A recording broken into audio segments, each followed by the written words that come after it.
Hey, true believers, Chris Mack coming at you today with a new dimension in terror.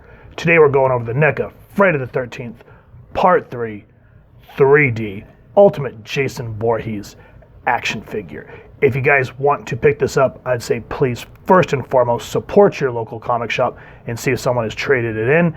If not, at the time of this recording, it is also available on Amazon.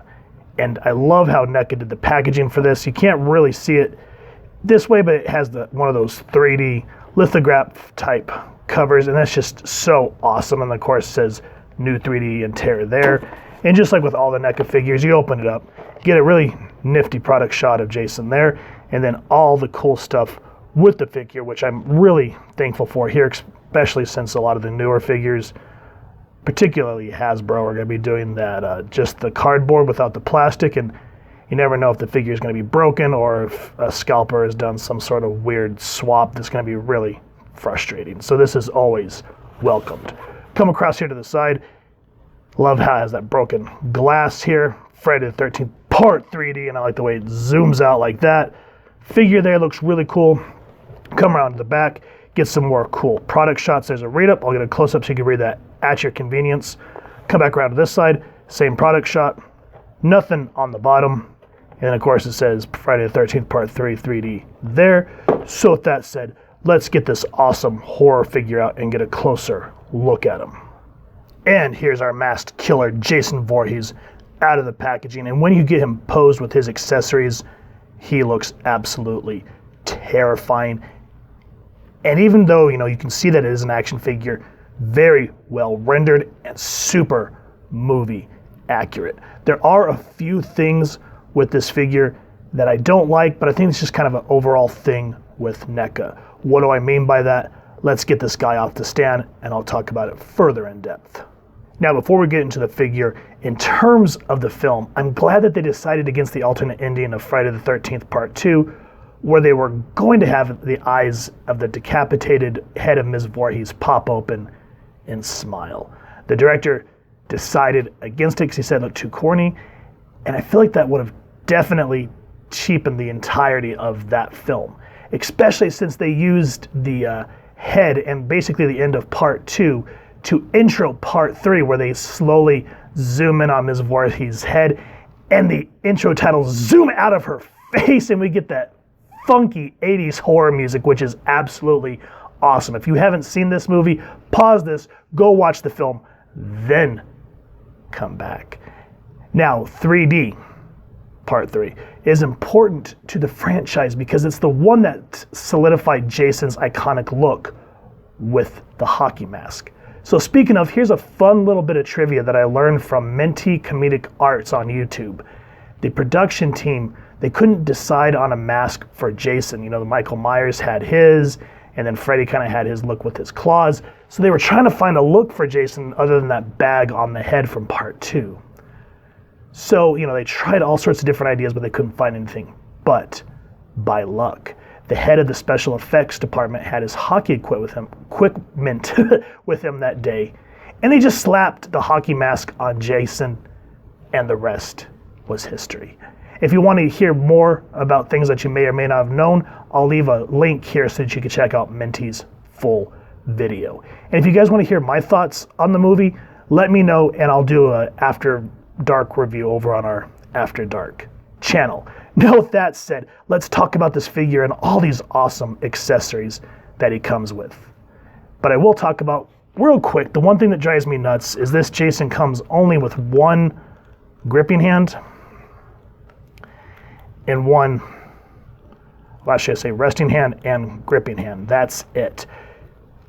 With the plethora of accessories that we're about to go into, it would have been nice to get a set of both. That way we could have two kind of resting, almost looking like choking hands, and then gripping hands.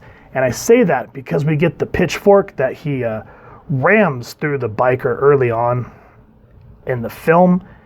And when you put it in his hand, he grips it, the gripping hand grabs here, and then the resting hand it looks awkward. As if we would have had two gripping hands, that would have looked a hell of a lot better. So that's probably, in terms of the accessories, the only flaw with this figure. But the pitchfork, I wish they would have maybe gave it some grain would look instead of just looking like brown paint. However, you get down to this part, that gray looks good, looks metallic, and it's not sharp, but it looks sharp, and it's just enough to make you not want to get gutted like the poor biker guy did. The other things he comes with, of course, is his trademark machete. That gunmetal grayish look there looks great. Handle looks just like a knife. Great stuff. And if you guys can help me, I watched the film recently, and I cannot remember when he used the lead pipe. I feel like we're playing Clue all of a sudden. It was Jason Voorhees in the shed with the lead pipe. So if you guys can remember where this was used in the film, let me know, because I'm drawing a blank. But it looks cool, and you know, extra accessories are always welcomed. And then, of course, what horror figure is not complete without a bloodied knife? And you know, the blood looks a little cheap, but the smearedness, it looks cool to me, so I'm content with that. The iconic scene where he first dons his hockey mask, he wears it on the docks and kills that poor girl that's standing out in the water, thinking that she's trying to help her summer love, so to speak, but the harpoon gun. And I love how they tried to utilize the 3D, which trying to watch it on a regular TV in 3D does not work. But the way this goes through her eye, oh, that is so intense. I kind of wish they would have given you a way to detach this. That way, if you want to do some photography and make it look like he actually shoots this at one of your figures, that'd been kind of neat. But, you know, that would easily get lost. But the gun in and of itself looks great. Silver and black looks good.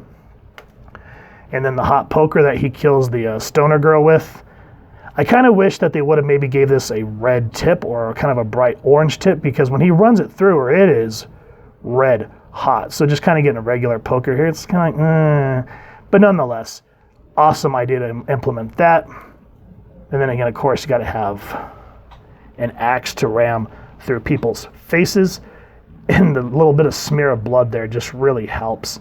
Again, I wish they would have made this look more weathered, like actual wood, instead of just painted brown, but it is what it is. And this segues me into the last accessory he comes with, which is a bloodied head, because at the end of the movie, he gets the freaking axe rammed through his head, and I like that the hockey mask is cracked.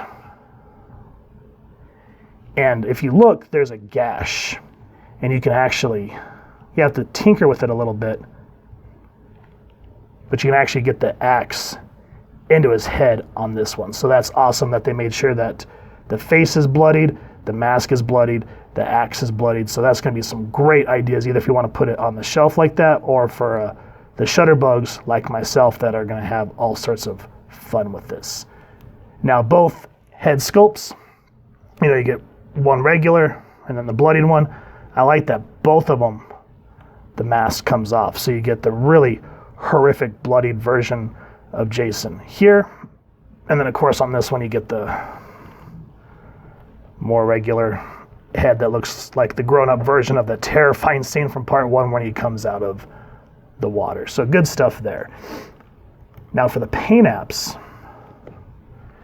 this thing is really movie accurate, and that's what I really like about NECA, is they do a really good job about details. So, of course, I like that the masks, both of them, are weathered, so that doesn't look brand new. It looks nice and used, because he finds it, well, he gets it from that dude. I can't remember the dude's name. But nonetheless, just that weatheredness looks good there. And then the eyes, when you get that uncanny valley look, the eyes just make it look so freaking psychotic there. And then, of course, the blood on the neck looks great. And of course, what psycho's not complete without some blood on his shirt? And even though this is all plastic, the way that they put the ripples, the way it's supposed to on a shirt, looks great. Both head sculpts, as I just talked about, look awesome. Eyes are awesome. Teeth are terrifying. Sorry, I'm trying to get this light to work with me today, and it's just not working with me. Jeans look good, like that little bit of splatter there. Ripples look great. Skin tone matches all the way around. And he looks just like the way he's supposed to in the movie. So that's good stuff there. Now for the articulation, it's kind of hit or miss. This is where I have one gripe with NECA, where these figures, they look so damn detailed and hit the mark. But okay, so the head couldn't go down about that much. Can't really look up too much. Can turn that way. Turn that way. Man, I can't get over all the veininess of the head. That's just brr. Ugh. That's what I like about it, because horror figures, they make you uncomfortable in that way. And you're just like, so ugly. Arm can go up that much, come up, go about that much. And then this is where it kind of goes off the rails for me. A, it doesn't have a bicep swivel, and single jointed elbows. You would think NECA's been doing these for so many years. They got that pinless look to it, which I love. But come on. At least he can twist here at the elbow, even though he doesn't have the bicep swivel, which would have been welcomed. Hand twist 360. Can, to a degree, move it all around so you get some range of motion on the hand. Twist. And there's not much of an ab crunch. You can kind of get him to go down, sort of get him to go back, even though he looks like Frankenstein with that hunchback there. And then his legs, I do like with McFarlane, the upper thigh swivel is hidden here up under instead of having that cut there like with Hasbro stuff. Single jointed knees. We're not going to get into that. He can go out about that far, and of course my focus is like, hey, let's make you look dumb there. And then he does have the soft butt flap, so Hasbro, again, pay attention. You can get his leg up about that much. And again, always make sure to warm up your figures so that this does not snap right out of the pack. He was super tight when I took him out, and I had to warm him up for a good while. He can kick out about that far. Foot is bendy, but not super articulated. Can twist it side to side, and there's a little bit of an ankle rocker. Not a whole lot to talk about in that regards. So even though the paint apps are beautiful, and I love that there's no pins that you can visibly see, I wish that and hope that NECA with future figures realizes that we need that double jointedness. This is an awesome figure.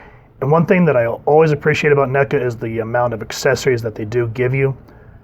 My only gripe with this one is they only give you one gripping hand and one resting hand. And as you can see, when you use the pitchfork, it just doesn't look right. I wish they would have given you a set of both. That way you can use one hand to choke, one hand to stab, and then if you want to have him do this or dual wield his weapons, then you'd have two gripping hands. So it's just kind of like, that's my ultimate gripe with this Ultimate figure. The only other two things, single jointed knees and elbows. It just limits your range of mobility. And I hope that NECA eventually learns from that and starts utilizing this double jointedness that a lot of these new figures are going.